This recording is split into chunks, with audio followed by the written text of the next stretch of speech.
నమస్తే.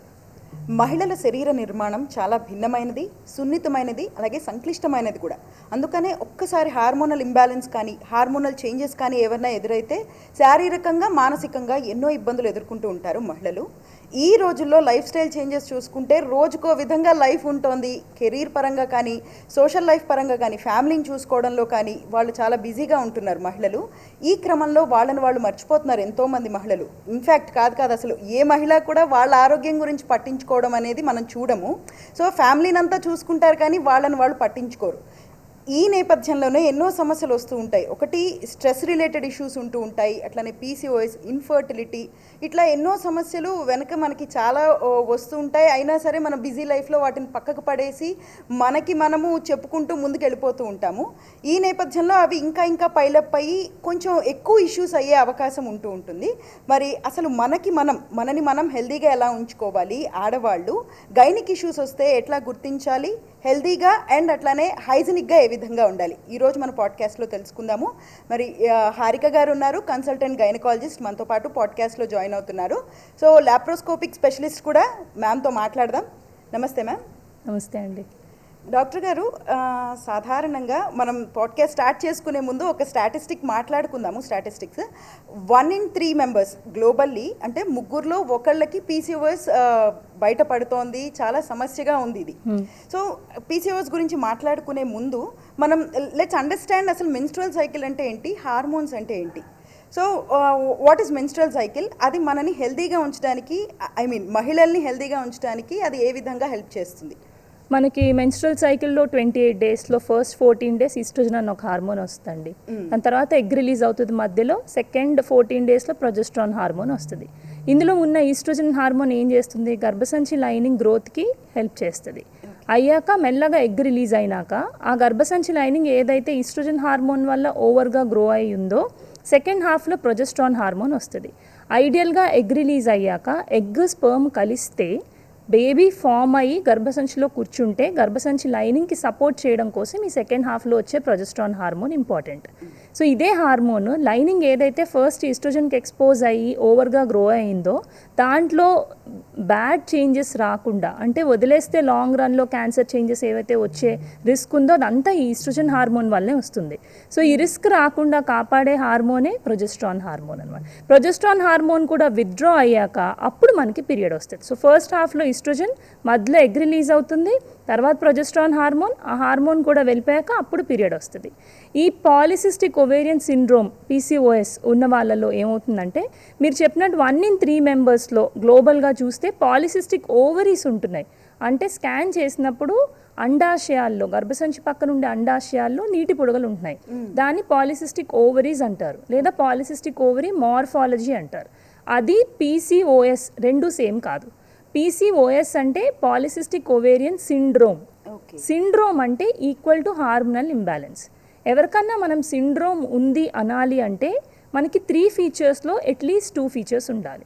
First feature స్కాన్లో polycystic ovaries, second feature irregular periods, third feature hormonal imbalance, అంటే male hormone అధికంగా ఉండి యాక్నే ఎక్కువ ఉండడం, అప్పర్ లిప్ మీద హెయిర్ ఎక్కువగా ఉండడం, నెక్ వెనకాలంతా నల్లగా అవ్వడం, చెస్ట్ మీద అబ్డామిన్ మీద హెయిర్ పెరగడం, ఇటువంటి ఫీచర్స్ అన్నీ థర్డ్ ఫీచర్. ఇది హార్మోనల్ ఇంబ్యాలెన్స్. ఈ మూడిట్లో 2 ఉంటే వాళ్ళు సిండ్రోమ్లోకి వస్తారు. కొంతమంది చూస్తే స్కాన్లో పాలిసిస్టిక్ ఓవరీస్ మాత్రమే ఉంటాయి, కానీ వాళ్ళకి పీరియడ్స్ రెగ్యులర్గా వస్తాయి, మేల్ హార్మోన్ లేదా హార్మోనల్ ఇంబ్యాలెన్స్ ఫీచర్స్ ఏమీ లేవు, వాళ్ళు సిండ్రోమ్లోకి రారు. సో అందరికీ పేషెంట్స్కి నా దగ్గరకు వచ్చే వాళ్ళు స్కాన్లో పాలిసిస్టిక్ ఓవరీ అని ఒక రిపోర్ట్ పట్టుకుని వస్తారు. పీరియడ్స్ రెగ్యులర్గా ఉండి మీకు ఎటువంటి హార్మోనల్ ఇంబ్యాలెన్స్ లేకుండా యాక్నే, అప్పర్ లిప్ మీద హెయిర్, ఎటువంటి హార్మోనల్ ఇంబ్యాలెన్స్ ఫీచర్స్ లేవు అంటే మీరు భయపడొద్దు. ఎందుకంటే ముగ్గురులో ఒకళ్ళకి ఈ పాలిసిస్టిక్ ఓవరీస్ నీటి బుడగలు ఉంటున్నాయి. కానీ సిండ్రోమ్ ఉన్నవాళ్ళు మాత్రం డెఫినెట్గా లాంగ్ రన్లో కేర్ఫుల్గా లేకపోతే ఈ హార్మోనల్ ఇంబ్యాలెన్స్ వల్ల షుగర్స్ రావడం, ఇంకా లాంగ్ రన్లో కొలెస్ట్రాల్ ఎక్కువైపోయి కార్డియాక్ ప్రాబ్లమ్స్ రావడం, గర్భసంచి లైనింగ్ ఓవర్గా గ్రో అయిపోయి మెల్లగా క్యాన్సర్గా మారడం, ఇలాంటి రిస్క్స్ అన్నీ కూడా సిండ్రోమ్ ఉన్న వాళ్ళల్లో ఉంటుంది. సో సిండ్రోమ్ ఉందా, ఉత్తి పాలిసిస్టిక్ ఓవరీస్ ఉన్నాయా అన్నది వాళ్ళు డిఫరెన్షియేట్ చేసుకోలేరు. కాబట్టి స్కాన్లో పాలిసిస్టిక్ ఓవరీస్ ఉంటే వెంటనే గైనకాలజిస్ట్ని కలిస్తే వాళ్ళు చూసి మిగిలిన ఫీచర్స్ ఉన్నాయా లేదా చూసుకుని ఎటువంటి మీరు కేర్ఫుల్ స్టెప్స్ తీసుకోవాలి ఫర్దర్గా అని మీకు తెలుస్తుంది. చాలా మందికి స్కాన్లో పాలిసిస్టిక్ ఓవరీస్ ఉండి హార్మోనల్ ఇంబ్యాలెన్స్ ఉన్న వాళ్ళల్లో ఫస్ట్ మనం చెప్పేది ఎప్పుడు వెయిట్ లాసే. బికాజ్ ఎప్పుడైతే వెయిట్ లాస్ అవుతుందో ఈ హార్మోనల్ ఇంబ్యాలెన్స్ రెక్టిఫై అవుతుంది. 2 మెయిన్ రీజన్స్ హార్మోనల్ ఇంబ్యాలెన్స్కి ఇప్పుడు ఈ జనరేషన్ విమెన్లో 2 మెయిన్ రీజన్స్, ఓన్లీ 2. ఫస్ట్ అధిక బరువు, వెయిట్ ఎక్కువ ఉండడం. సెకండ్ స్ట్రెస్ అంటే ఫ్యామిలీ స్ట్రెస్ కావచ్చు, పిల్లలు పుట్టకపోవడం వల్ల స్ట్రెస్ కావచ్చు, వర్క్ స్ట్రెస్ అవ్వచ్చు, నైట్ నిద్రపోకుండా నైట్ షిఫ్ట్స్ చేయొచ్చు. ఏ రీజన్ అయినా కానీ కార్టిసోల్ హార్మోన్ పెరుగుతుంది స్ట్రెస్లో ఉంటే. For any reason, A reason కోసమైనా అధికంగా స్ట్రెస్ ఉండడం వల్ల, లైఫ్ స్టైల్ వల్ల కావచ్చు, ఆ వర్క్ స్ట్రెస్ కావచ్చు, ఆ స్ట్రెస్ అనేది ఎక్కువ ఉంటే కార్టిసోల్ హార్మోన్ ఎక్కువ అవుతుంది. కార్టిసోల్ హార్మోన్ ఎక్కువైతే డెఫినెట్గా మీకు హార్మోనల్ ఇంబ్యాలెన్స్ వస్తుంది. హార్మోనల్ ఇంబ్యాలెన్స్ రాగానే నీటి బుడగలు వస్తాయి, మొత్తం కలిపి పాలిసిస్టిక్ ఓవేరియన్ సిండ్రోమ్లోకి వెళ్ళిపోతారు. ఇక్కడ హార్మోనల్ ఇంబ్యాలెన్స్ అంటే ఓన్లీ ప్రొజెస్ట్రాన్ అండ్ మనకి ఈస్ట్రోజెనేనా, లేకపోతే ఈస్ట్రోజన్, ప్రొజెస్ట్రాన్. మనకి ఈ స్ట్రెస్ ఉన్న వాళ్ళలో కార్టిసోల్ ఎక్కువ ఉంటుంది, టెస్టోస్టిరాన్ మేల్ హార్మోన్ కూడా ఎక్కువైపోతుంది. టెస్టోస్టిరాన్ ఎక్కువ అవుతుంది, కార్టిసోల్ మేల్ హార్మోన్ కూడా ఎక్కువ అవుతుంది. స్ట్రెస్ స్టిరాయిడ్ అంటాం, కార్టిసోల్ అంటే స్ట్రెస్ స్టిరాయిడ్, అది కూడా ఎక్కువ అవుతుంది. సో ఈ పీసీఓఎస్ వాళ్ళల్లో ఏమవుతుంది, ఫస్ట్ 14 డేస్లో ఎగ్ రిలీజ్ అవ్వడానికి ముందు రిలీజ్ అయ్యే ఈస్ట్రోజన్ హార్మోన్ అధికంగా ఉంటుంది. వాళ్ళకి ఎగ్ అనేది అసలు రిలీజ్ అవ్వదు, ఎంతసేపు ఈస్ట్రోజన్ హార్మోన్ ఒక్కటే ఉంటుంది. ఈస్ట్రోజన్ హార్మోన్ కంటిన్యూస్గా ఉంటే గర్భసంచి లైనింగ్ ఓవర్ గ్రో అవుతూనే ఉంటుంది. సో ప్రొజెస్ట్రాన్ హార్మోన్ రాదు, సో వాళ్ళకి పీరియడ్ అనేది రాదు. కంటిన్యూస్గా లైనింగ్ ఈస్ట్రోజన్కి ఎక్స్పోజ్ అయ్యి అలా కొన్ని నెలలు వాళ్ళు పీరియడ్ రాకుండా వదిలేస్తే లాంగ్ రన్లో, అంటే అలా పదే చాలా సంవత్సరాలు చేస్తే కొన్నేళ్ళకి అది మెల్లగా గర్భసంచి లైనింగ్ క్యాన్సర్గా మారిపోతుంది. సో ఈస్ట్రోజన్ హార్మోన్ అధికంగా ఉండడం కాజ్. మేల్ హార్మోన్ ఎందుకు ఎక్కువ అవుతుంది వీళ్ళు అధిక బరువు ఉన్నప్పుడు ఏమవుతుంది, పెరిఫరీ ఎక్కువ ఫ్యాట్ ఎక్కువ ఉంటుంది. ఫ్యాట్ ఎక్కువ ఉన్నప్పుడు వాళ్ళకి ఈస్ట్రోజన్ ఎక్కువ ప్రొడ్యూస్ అవుతుంది, పెరిఫరీలో ఈస్ట్రోజన్ మళ్ళీ టెస్టోస్టిరాన్గా కన్వర్ట్ అవుతుంది, మేల్ హార్మోన్ కూడా ఎక్కువ అవుతుంది. అలాగే కార్టిసోల్, స్ట్రెస్ ఎక్కువ ఉన్న వాళ్ళకి ఏమవుతుంది, స్టిరాయిడ్ హార్మోన్, సో కార్టిసోల్ ఎక్కువ ప్రొడ్యూస్ అవుతుంది. సో అన్ని రకాలుగాను హార్మోనల్ ఇంబ్యాలెన్స్లోకి ఎండప్ అవుతారు.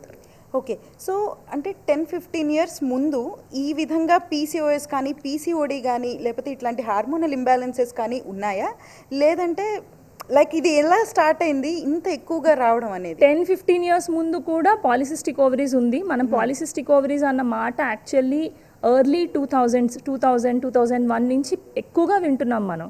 సో ఇవన్నీ కూడా work stress related lifestyle చేంజ్తోనే వింటున్నాం. మనం 90sలో బర్గర్స్, పిజ్జాస్ ఎన్ని విన్నాం, రైట్? అవును. చిప్స్ కానీ ఫ్రెంచ్ ఫ్రైస్ కానీ అవన్నీ మనం అసలు అప్పుడు మనకి ఎన్ని మెక్డొనాల్డ్స్ అని ఇవన్నీ ఏమీ లేవు కదా. మనం ఇంట్లో ఫుడ్ తినేవాళ్ళం, హెల్దీ లైఫ్ స్టైల్ ఉండేది, హెల్దీ ఆయిల్ ఉండేది, హెల్దీ ఫుడ్ ఉండేది, ఏది కల్తీ ఉండేది కాదు. సో అంత లైఫ్ స్టైల్ చేంజ్ అయిపోయింది. ఇప్పుడు ఎవ్రీ లేన్లో మీరు చూడండి ఒక ఫాస్ట్ ఫుడ్ ఉంది, వెస్టర్నైజేషన్ అయిపోయింది. సో ఒకటి ఫస్ట్ థింగ్ డెఫినెట్లీ డైట్కి వస్తే, second it is definitely work stress అండి. అప్పట్లో ఇంతమంది సాఫ్ట్వేర్ జాబ్స్లో ఉన్నారా?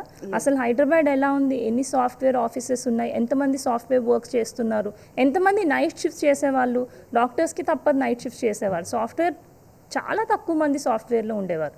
ఉన్న వాళ్ళలో నైట్ షిఫ్ట్స్ ఇప్పుడు చూడండి, 4 పేషెంట్స్ వస్తే నా దగ్గరకు అందులో 2 పేషెంట్స్ విమెన్ నైట్ షిఫ్ట్స్ చేస్తున్న వాళ్ళే ఉంటారు.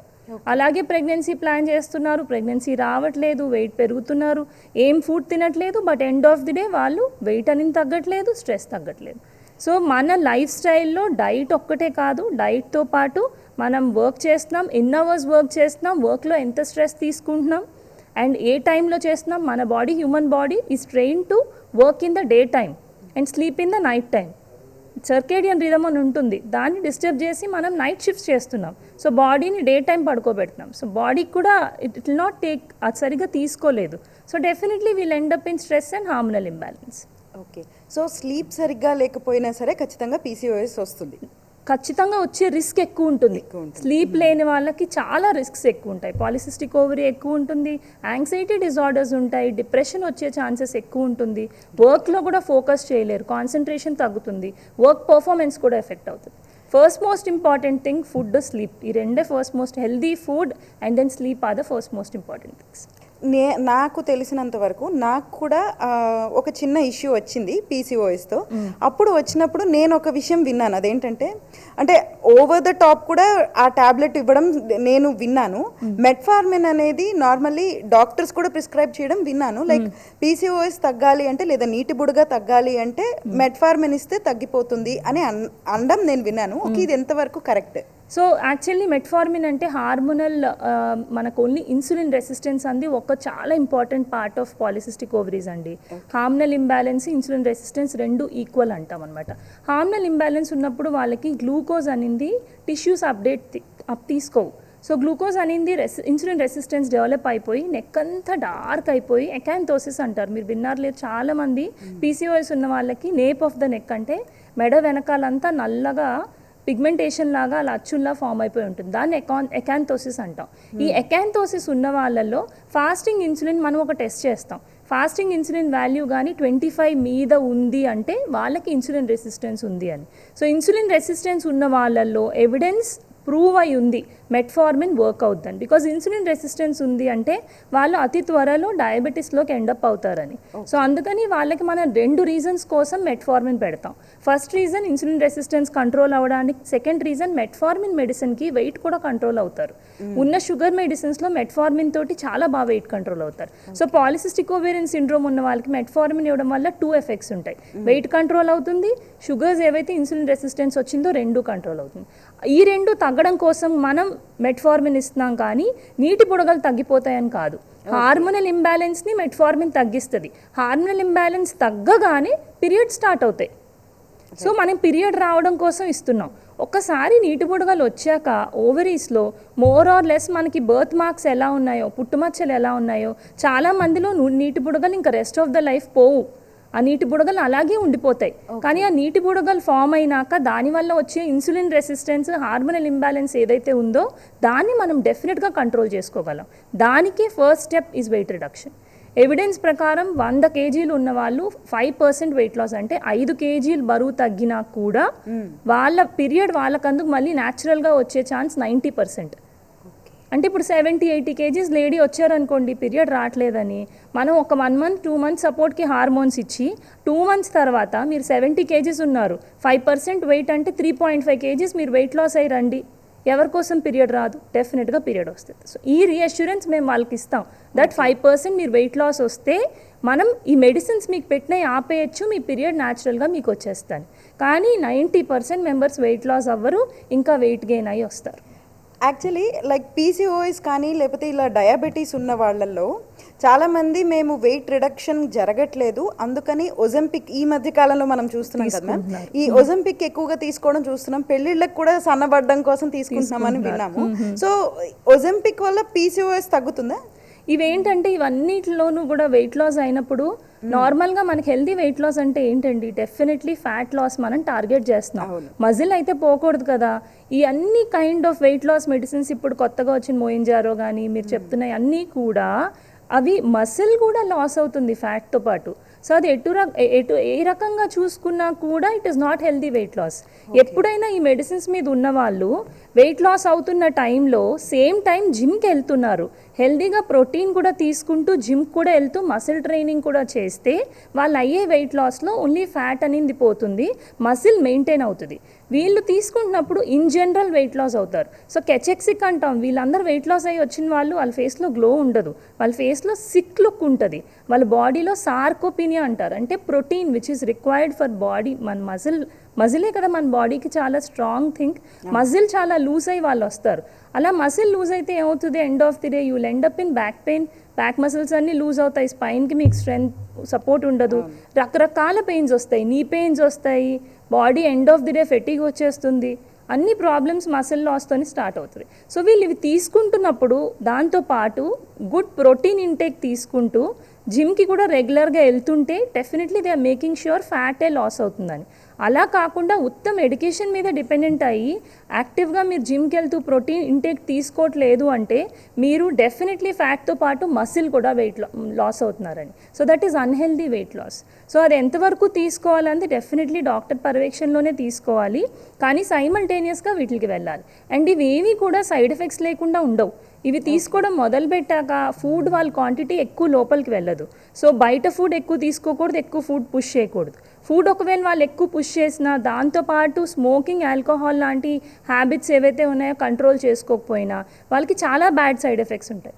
చాలామందికి అక్యూట్ ఎపిసోడ్స్ గ్యాస్ట్రోఎంటరైటిస్ అంటే వామిటింగ్స్ అయిపోవడం, మోషన్స్ అయిపోవడం, కొంతమందికి డోస్ ఎక్కువైనప్పుడు బాగా డీహైడ్రేట్ అయిపోయి కాళ్ళల్లో బ్లడ్ క్లాట్స్ వచ్చి ఆ బ్లడ్ క్లాట్స్ బ్రెయిన్కి, హార్ట్కి వెళ్ళి కార్డియాక్ అరెస్ట్ అవ్వడం, ఇలాంటి కేసెస్ కూడా చాలామంది వింటున్నాం మనం.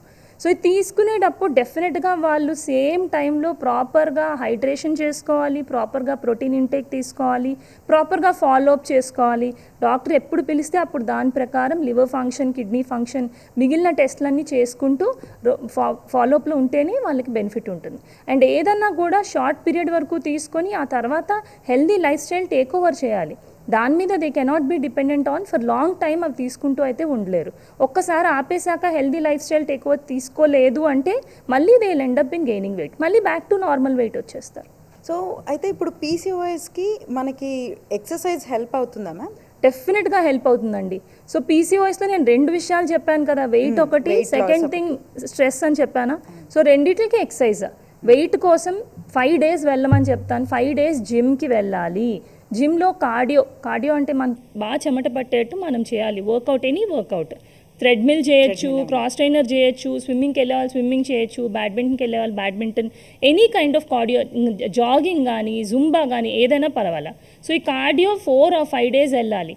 దాంతోపాటు వాళ్ళు 45 minutes కార్డియో చేసుకుంటూ ఒక ½ an hour కొంచెం muscle training, 25 minutes to 30 minutes muscle training పెట్టుకున్నా 2 days or 3 days in a week for sure. Second aspect mental health. So stress control చేసుకోవాలి. సో యోగా చేయాలి. సో 2 చేయాలి. మనం వెయిట్ ఒక్కటే లాస్ అయ్యి చాలా స్ట్రెస్ ఉండి ఆ స్ట్రెస్ని అడ్రస్ చేయలేదంటే స్ట్రెస్ వల్ల కార్టిసాల్ రైజ్లోనే ఉంటుంది.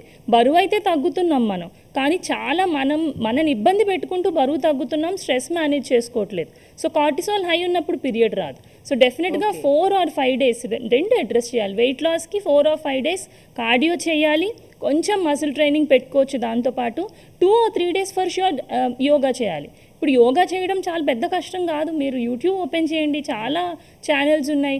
డైలీ 20 to 30 minutes యోగా చేయకపోతే ఎట్లా? చాలామంది సాఫ్ట్వేర్ జాబ్ మేడం మా వల్ల కాదు మేడం, మార్నింగ్ మేము 8కి వెళ్తే మళ్ళీ ఈవినింగ్ 8 వరకు రావట్లేదు, అసలు మాకు మా టైమే ఉండట్లేదు, మాకు మా జాబ్ ఇంపార్టెంట్. జాబ్ కన్నా ఫస్ట్ మనం ఇంపార్టెంట్ కదా, మన హెల్త్ ఇంపార్టెంట్. మనం అంటూ హెల్తీగా ఉంటే తర్వాత ఇంకెన్ని జాబ్స్ అయినా వస్తాయి. సో ఏదో ఒక 1 hour మన కోసం మనం పెట్టుకోగలిగితే ఈ 2 థింగ్స్ అడ్రస్ చేసుకోవచ్చు. ఓకే మ్యామ్, మనం అంటే మెన్స్ట్రువల్ సైకిల్ ఆరోగ్యంగా ఉండడం మహిళలకి ఎంత ఇంపార్టెంట్ అనేది మన టాక్ ద్వారా నాకు అర్థమవుతుంది. రైట్. సో ప్యూబర్టీ గురించి మాట్లాడుకుందాము. చిన్నపిల్లల్లో పీరియడ్స్ నుంచి స్టార్ట్ చేద్దాం. మహిళల్లో నార్మల్లీ నాకు తెలిసి 12, 13, 14 yearsలో పీరియడ్స్ అనేవి వచ్చేవి ఇది వరకు. ఇప్పుడు ఏమన్నా కొంచెం ఇంకా చిన్నపిల్లల్లో పీరియడ్స్ చూస్తున్నారా మ్యామ్ మీ ఎక్స్పీరియన్స్లో? చాలా మంది యాక్చువల్లీ 10-11 yearsకే పిల్లలు ఇప్పుడు మెచ్యూర్ అయిపోతున్నారు. చాలా మంది 8 కన్నా ముందు కూడా అయితే దాన్ని ప్రీకాషియస్ ప్యూబర్టీ అంటారు. కానీ 10 నుంచి యూజువల్లీ ఇప్పుడు చాలా మంది పిల్లలు వింటున్నాం. అంటే ఇదివరకు ఎలా ఉండేది, మదర్ ఒకవేళ 16-15 yearsకి మెచ్యూర్ అయితే డాటర్ కూడా మోర్ ఆర్ లెస్ అదే ఏజ్ దగ్గరలో. అవును, ఎందుకంటే మెచ్యూర్ అవడంలో, పెద్ద మనిషి అవడంలో చాలా ఆ జెనెటిక్ కాంపొనెంట్ అందు ఉంటుంది అనమాట. ఇప్పుడు ఏంటంటే మదర్తో చూస్తే ఒక 1-2 years ముందే పిల్లలు మెచ్యూర్ అయిపోతున్నారు. సో అంటే ఎవరైనా వచ్చి మేడం నేను 13 ఏళ్ళకి మెచ్యూర్ అయ్యాను, మా అమ్మాయి ఇప్పుడు 11 ఏళ్ళకే మెచ్యూర్ అయిపోయింది. చాలా మంది పిల్లలకి యాక్చువల్లీ అది ఏజ్ అనేది కొంచెం ఎర్లీ అయిపోయింది. మెనార్కి అంటే మెచ్యూర్ అయ్యే ఏజ్ ఎర్లీగా అయిపోయింది. సో 10 నుంచి నార్మల్ తీసుకుంటున్నాం. 11 నుంచి నార్మల్ అంటాం, బట్ 10 నుంచి మెచ్యూర్ అయిన పిల్లల్ని కూడా మనం ఏమి ఎక్స్ట్రా టెస్ట్లు అయితే చేయట్లేదు. సో ఇది కూడా ఎందుకు అవుతుంది అంటే డెఫినెట్లీ దీంట్లో కూడా లైఫ్ స్టైల్ కాంపొనెంట్ ఉంది. ఎప్పుడు చూసినా ఎర్లీ మెచ్యూర్ అయ్యే పిల్లల్లో 90% ఆఫ్ ద పిల్లలు ఒబీస్ ఉంటున్నారు. కొంతమంది 10% పిల్లలు సన్నగా ఉన్న వాళ్ళు కూడా అవుతున్నారు. కానీ 90% పిల్లలు 10-11 years మెచ్యూర్ అయ్యే వాళ్ళల్లో ఫ్యామిలీ హిస్టరీ, మదర్ అంత ఎర్లీగా అవ్వకుండా తినే అయ్యింది అంటే ఒబీస్ అంటే బరువు ఎక్కువ ఉన్న వాళ్ళు అవుతున్నారు. ఇంకా కొంతమంది ఏంటంటే పిల్లలకి చాలా అవేర్నెస్ పెరిగిపోయిందండి. అంటే చాలా విషయాలు మెన్స్ట్రల్ హెల్త్ గురించి కానీ, సెక్షువల్ హెల్త్ గురించి కానీ అవేర్నెస్ అనేది యంగ్ ఏజ్లో స్టార్ట్ అవుతుంది. ఇప్పుడు వాళ్ళకి మూవీస్ చూడడం, రకరకాల సోర్సెస్ ఆఫ్ ఇన్ఫర్మేషన్, వాళ్ళకి నెట్లో సోషల్ మీడియా ఉంది, అన్ని రీల్స్ చూడడం, రకరకాలుగా వాళ్ళకి తెలుస్తున్నాయి. సో వాళ్ళ మెంటల్ మెచ్యూరిటీ కూడా వస్తుంది. సో దానివల్ల కూడా ఎర్లీ మెనార్కీ వస్తుంది. అంతేకాకుండా మన ఫుడ్లో కూడా అడల్ట్రేషన్ ఉంటుంది. తినే ఫుడ్లో, చికెన్లో కానీ, మనం తాగే మిల్క్లో కానీ ప్రోటీన్ సోర్సెస్ లైక్ పన్నీర్ కానీ అన్నిటిలోనూ ఎంతో కొంత అడల్ట్రేషన్ ఉంటుంది. So environmental factors, diet factors, lifestyle factors, ఒబీస్గా ఉండడం, మల్టిపుల్ ఫ్యాక్టర్స్ వల్ల ఆ మెచ్యూర్ అయ్యే ఏజ్ అనేది పిల్లల్లో ఎర్లీగా అయిపోతుంది, తొందరగా అవుతున్నారు. సో 10 and above అయిన వాళ్ళు పేరెంట్స్ యూజువల్లీ ఏం కంగారు పడక్కర్లేదు. అంటే రెగ్యులర్గానే పీరియడ్స్ ఉంటూ మేజర్ కన్సర్న్ ఏం లేకుండా ఫ్లో అది బాగానే ఉంది అంటే దట్స్ ఓకే. కానీ 10 కన్నా ముందు మెచ్యూర్ అవుతున్నారు అంటే మరి దట్ ఈస్ టూ ఎర్లీ. కాబట్టి అలాంటప్పుడు డెఫినెట్గా మీరు కన్సల్ట్ చేసుకోవాలి. మీకు 10కి అయినప్పుడు కూడా చాలామంది డౌట్ ఉన్న వాళ్ళు 10 yearsకి మెచ్యూర్ అయిన పిల్లలు చాలామంది పేరెంట్స్ తీసుకొస్తూ ఉంటారు, మేడం మేము ఎక్స్పెక్ట్ చేయలేదు ఇలా అయిందని. వాళ్ళు మెన్స్ట్రువల్ క్యాలెండర్ పెట్టుకుని పీరియడ్స్లో ఏం ప్రాబ్లం లేకుండా అంతా రెగ్యులర్గా బాగానే ఉంది అంటే కంగారు పడద్దు అంటాం మనం. ఒకవేళ 10కి ముందు అవుతున్నారంటే మాత్రం అలాంటి పిల్లలు మాత్రం డెఫినెట్గా రావాల్సి ఉంటుంది. ఓకే. సో కొంతమందికి ఇట్లా ఒక్కసారి మెచ్యూర్ అవ్వడం అంటే పీరియడ్ రాగానే ఫస్ట్ పీరియడ్ ఆగిపోయి ఆ తర్వాత కొన్ని నెలల దాకా రాకుండా ఉంటుంది. అప్పుడు పేరెంట్స్ కొంచెం కంగారు పడతారు. సో ఇది ఎందుకు జరుగుతుంది, ఇలా ఎందుకు అవుతుంది? సో ఇలాగా చాలా మందికి ఉంటుందండి. యాక్చువల్లీ మెచ్యూర్ అయ్యాక ఒక 3 to 4 years ఆ హార్మోన్స్ అన్నవి ఇమ్మెచ్యూర్ ఉంటాయి. ఆ హార్మోనల్ సైకిల్ మెచ్యూర్ అవ్వడానికి ఒక 2 to 3 or 4 years వరకు కూడా టైం పడుతుంది. సో 15-16 years వరకు కూడా ఆ పీరియడ్స్ ఇర్రెగ్యులర్ ఉండి దానివల్ల ఎక్కువ ప్రాబ్లం లేకుండా బాగానే ఉన్నారు పిల్లలు అంటే ఏం కంగారు పడొద్దని మనం చెప్తాం. దీనికి మెయిన్ రీజన్ ఏంటంటే ఎప్పుడైనా మెచ్యూర్ అయినప్పుడు ఇమ్మెచ్యూర్ హార్మోన్స్ 40-45 దాటాక డయింగ్ హార్మోన్స్ అంటాం. అంటే హార్మోన్స్ ఎండిపోతున్నాయి. So too early hormones and too late అంటే ఏజ్ అయిపోతున్నప్పుడు వచ్చే హార్మోన్స్లోనూ ఇర్రెగ్యులారిటీ ఉంటుంది. అంటే అది అంత కరెక్ట్గా ఉండదు హార్మోనల్ సైకిల్. ఓకే, దాన్ని అబ్నార్మల్ యూట్రైన్ బ్లీడింగ్ అంటాం మీకు తెలిస్తే 40 దాటిన వాళ్ళలో కూడా. ఈ మధ్యలో ఏజ్ అంటే కరెక్ట్ ఏజ్ రిప్రొడక్టివ్ ఏజ్లో ఉన్న పిల్లలు అంటే 16-17 దాటిన ఏజ్ నుంచి 40-45 వరకు కూడా మనకు అంతా రెగ్యులర్గా ఉంటుంది మెన్స్ట్రువల్ సైకిల్. సో స్టార్టింగ్ అంటే ఎర్లీగా ఫేజెస్లోను, లేట్ ఫేజెస్ అంటే డయింగ్ ఫేజెస్లోను హార్మోన్స్లో ఇక్కడ లేతదనం అక్కడేమో ఎండ్ అయిపోతుంది, మెనోపాజ్ దగ్గరలో అయిపోతుంది. కాబట్టి ఆ పీరియడ్స్ అన్నవి మరీ ఫ్రీక్వెంట్గా రావడం, అసలు వచ్చాక కొన్ని నెలలు రాకుండా ఉండడం, మళ్ళీ ఆగిపోయింది అనుకునే టైంలో మళ్ళీ మొదలవడం, ఇటువంటి ఇంబ్యాలెన్సెస్ అన్నవి ఫస్ట్ 2-3 years, లాస్ట్ 2-3 years ఉంటాయి. కంగారు పడద్దు అని మనం అందుకే చెప్తాం. ఓకే మ్యామ్, అట్లానే కొంతమంది 14 దాకా అవ్వకుండా ఉంటారు పేరెంట్స్, వాళ్ళ విషయంలో కూడా కంగారు పడుతూ ఉంటారు. ఇది హెల్దీయేనా? ఇప్పుడు యాక్చువల్లీ మనం డెఫినేషన్ ప్రకారం చూసుకుంటే 16 years వరకు ఎప్పుడైనా మెచ్యూర్ అవ్వచ్చండి. ఎవరైనా పిల్లలు 14 దాటాక కూడా మెచ్యూర్ అవ్వలేదు అంటే సెకండరీ సెక్షువల్ క్యారెక్టర్స్ అంటే బ్రెస్ట్ డెవలప్మెంట్ ఎలా ఉంది, యాక్సిలరీ హెయిర్, ప్యూబిక్ హెయిర్, ఆ హెయిర్ డెవలప్మెంట్ ఎలా ఉంది అంటే ఆ సెకండరీ సెక్షువల్ క్యారెక్టర్స్ ఏవైతే రావాలో అవి వచ్చినాయి అంటే మెచ్యూర్ ఇంకా కాలేదు కానీ హార్మోనల్ చేంజెస్ స్టార్ట్ అవుతున్నాయి. సో ఇంకొక 1 yearలో మెచ్యూర్ అవుతారని మనం కంగారు పడక్కర్లేదని రియాష్యూర్ చేస్తాం. సో వీ హ్యావ్ సైన్స్ అనమాట, మెచ్యూర్ అవ్వే సైన్స్ ఆల్రెడీ స్టార్ట్ అయినాయి కాబట్టి కంగారు పడక్కర్లేదు. అదే ఎవరికైనా ఒకవేళ ఆ సైన్స్ సెకండరీ సెక్షువల్ క్యారెక్టర్స్ కూడా లేవు plus at the same time 14 years కూడా దాటిపోయింది అయినా రావట్లేదంటే మాత్రం డెఫినెట్గా తీసుకెళ్ళాలి. ఒకవేళ సెకండరీ సెక్షువల్ క్యారెక్టర్స్ వచ్చిన వాళ్ళైతే 16 వరకు కూడా ఆగచ్చు. సెకండరీ సెక్షువల్ క్యారెక్టర్స్ వచ్చి 16 దాటాక కూడా మెచ్యూర్ కాలేదంటే డెఫినెట్గా వెళ్ళాలి. సో 16 మెయిన్ కట్ ఆఫ్ అండి. 16 దాటాక ఎట్టి పరిస్థితుల్లో ఆగకూడదు. సెకండరీ సెక్షువల్ క్యారెక్టర్స్ ఉంటే 16 వరకు ఆగచ్చు. సైన్స్ ఏమీ లేకపోతే మాత్రం 14కే డెఫినెట్గా తీసుకెళ్ళాలి.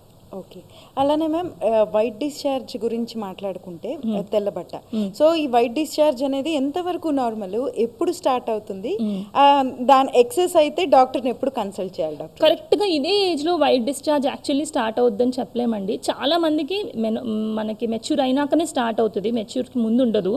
కానీ ఒక 5 to 10% చిన్న పిల్లలు కూడా 8 years, 10 years, 11 years పిల్లలు కూడా పీడియాట్రిషియన్స్ అంటే పిల్లల డాక్టర్ దగ్గరికి మదర్స్ తీసుకొస్తూ ఉంటారు. ఈ ప్యాంటీకి కొంచెం వైట్ డిశ్చార్జ్లా అయింది సార్, ఇదేంటి నార్మల్ అది ఇది అని. సో వాళ్ళకు కూడా అవ్వచ్చు. ఎండ్ ఆఫ్ ది డే ఏంటంటే వాళ్ళు ఇంకా మెచ్యూర్ అవ్వకపోయినా కూడా వాళ్ళకి ఏంటంటే హైమన్ అన్న పొరలో చిన్న హోల్స్ ఉంటాయన్నమాట. మెచ్యూర్ అవ్వకపోయినా చిన్న యూట్రస్ ఉంటుంది అండ్ వెజైనా అన్ని పార్ట్స్ అన్ని ఆర్గన్స్ అలాగే ఉంటాయి, చిన్న ఆర్గన్స్. ఇప్పుడు వీళ్ళకి మెచ్యూర్ అవ్వకుండా ఉన్న ఏజ్లో రక్తం తక్కువ ఉందనుకోండి, ఎనీమియా అంటాం, రక్తహీనత ఉన్నా కానీ ఎనీ రీజన్ కోసం ఏమైనా డెఫిషియన్సీస్ ఉన్నా కానీ లేదంటే తెలియకుండా సైకిల్ తొక్కుతూ ఏదైనా కింద దెబ్బ తగిలినా కానీ ఇలాంటి అన్ని సిచ్యువేషన్స్లోనూ అప్పుడప్పుడు చిన్న పిల్లలు అయితే తెలియకుండా ఫారెన్ బాడీ పెట్టేసుకుంటారు. ఎలా ముక్కులో ఇప్పుడు ల్యాప్టాప్కి పెన్ ఉంటుంది, ఆ పెన్ పైన చిన్నది నిబ్బు ఉంటుంది క్లోజ్ చేసేది, దాంతో ఆడుతూ పిల్లలు ముక్కులో పెట్టుకుంటారు, అది ముక్కులో ఉండిపోతుంది. అలాగా చిన్న చిన్న పిల్లలు ముక్కులో, చెవులో, కొంతమంది వెజనాలో కూడా ఫారెన్ బాడీస్ పెట్టేసుకుంటారు బికాస్ పిల్లలకి తెలియదు కాబట్టి. సో ఇలా తెల్లబట్ట అనేది మెచ్యూర్ అవ్వని పిల్లలకి అవుతుంది అంటే డెఫినెట్గా చాలా ఇంపార్టెంట్. కొంచెం అయినా కూడా మెచ్యూర్ కాని పిల్లలకి తెల్లబట్ట అయితే డెఫినెట్గా తీసుకెళ్ళి చూపించాలి.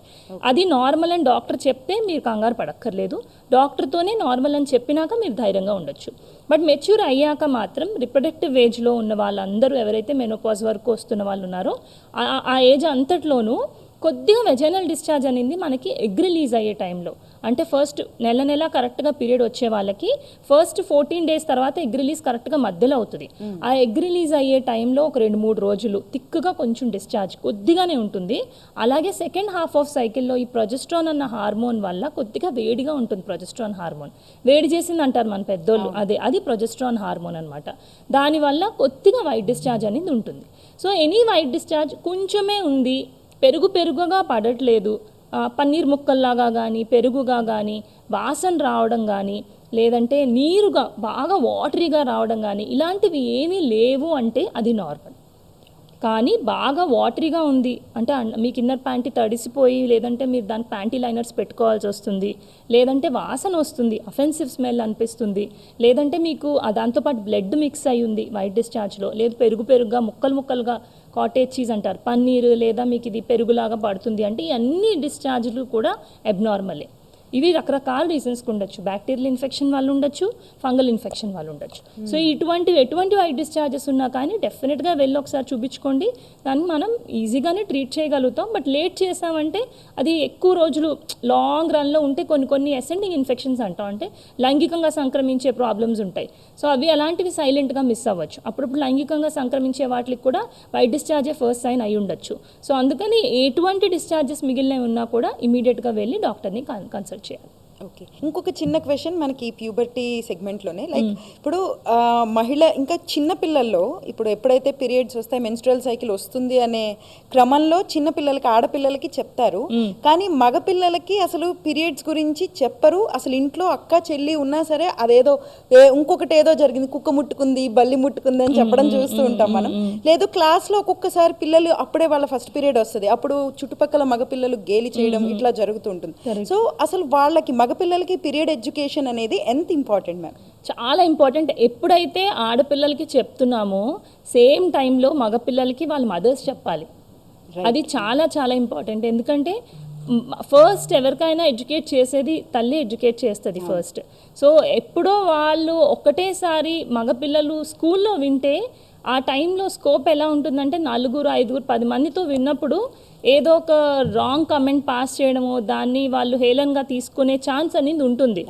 ఆ గ్రూప్లో కాకుండా ఫస్ట్ ఇంట్లోనే తల్లి రెస్పాన్సిబిలిటీ తీసుకుని ఈ 9-10 years ఏజ్ రాగానే ఒక్కసారి కాదు, అంటే ఆపర్చునిటీ దొరికిన ప్రతిసారి విమెన్లో ఇలాగా ఈ చేంజెస్ అవుతాయి, ఇట్లా మెచ్యూర్ అయినప్పుడు వాళ్ళకి ఇట్లా పీరియడ్స్ అనేది వస్తాయి. బికాజ్ యూట్రస్ అంటే గర్భసంచి ఉంటుంది కాబట్టి ఆ లైనింగ్ షెడ్ అవ్వడం వల్ల వాళ్ళకి ఇలా వస్తాయి.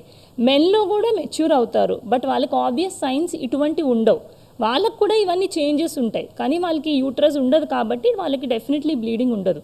కానీ వాయిస్ చేంజ్ అవుతుంది, గ్రోత్ స్పర్ట్ అవుతుంది, తెలార్కి, ప్యూబార్కి, ఎడ్నార్కి, మెనార్కి అంటారు. సో మెనార్కి అంటే లాస్ట్ మెచ్యూర్ అవ్వడాన్ని మెనార్కి అంటాం. సో తెలార్కి అంటే ఏంటి? తెలార్కి అంటే బ్రెస్ట్ డెవలప్మెంట్, ప్యూబార్కి, ఎడ్రినార్కి అంటే pubic hair, axillary hair development. ఈ మధ్యలోనే గ్రోత్ స్పర్ట్ కూడా అయిపోద్ది ఈ 3 జరుగుతున్నప్పుడే. చివర మెనార్కి. ఈ చివరి వచ్చే మెనార్కి అంటే మెచ్యూర్ అయ్యి పీరియడ్స్ రావడాన్ని చివర అంటారు. అదొక్కటే ఉండదు మెన్లో, వాళ్ళకి కూడా మిగిలిన 3 steps ఉంటాయి. సో వాళ్ళకి కూడా హార్మోన్స్కి ఎక్స్పోజ్ అవుతారు, వాళ్ళకి వాయిస్ చేంజ్ అవుతుంది, వాళ్ళు గ్రోత్ స్పర్ట్ అవుతుంది, ప్యూబిక్ హెయిర్ వస్తుంది, యాక్సిలరీ హెయిర్ వస్తుంది. సో మెన్లో విమెన్లో ఇద్దరిలో చేంజెస్ అవుతాయి. ఇప్పటి నుంచి ఎప్పుడైనా మీకు కూడా అవ్వచ్చు. మీకు వాళ్ళకి డిఫరెన్స్ ఏంటంటే గర్భసంచి ఉంది కాబట్టి వాళ్ళకి లాస్ట్ స్టెప్లో మెచ్యూర్ అయినప్పుడు బ్లీడింగ్ అవుతుంది. మంత్లీ వాళ్ళకి మెచ్యూర్ అయినప్పుడు బ్లీడింగ్ అవుతుంది. And you have to respect women అన్న విషయం మదరే చెప్పాలి.